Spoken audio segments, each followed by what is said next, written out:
အိမ်လေးကိုကျမကနေတိုင်းစာဖတ်ပြဖြစ်ပါတယ်။သမီးလေးကလည်းကျမစာဖတ်ပြရင်စိတ်ဝင်စားနဲ့နားထောင်နေလေ။ဒီလိုမျိုးငယ်ရွယ်စဉ်မှာစာဖတ်ပြလို့လေသမီးလေးကခုလိုမျိုးအောက်ပုတ်ကောင်းလေးတွေထွက်လာတယ်လို့ယူဆပါတယ်ရှင်။ Reno လေးကို touch လုပ်ကြည့်လိုက်ပါ Reno အေး Papi. ဟုတ်ပြီဒါလည်းပါလိမ့်မယ် Pi. Papa. Po. ဘဘဘောစီ Sipi abu. ဟာပီကပူ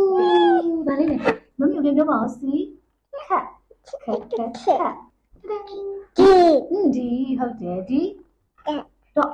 အေးအမေက which one လေးဆိုမယ် F လေးကဘယ်မှာလဲ F လေးဒီမှာကကြောတော်လိုက်တာအေး H လေးကဘယ်မှာလဲ H ဒီမှာကကြော E လေးကဘယ်မှာလဲဟုတ်တယ်မင်းမလား E လေးကဘယ်မှာဟော E လေးကအဲ့မှာတော်လိုက်တာဒီကနေမှလိုက်တာ B လေးကဘယ်မှာလဲ B ဒီမှာကကြောတော်လိုက်တာ A လေးကဘယ်မှာလဲဒီမှာကကြောတော်လိုက်တာမင်းဖတ်လိုက်ပါ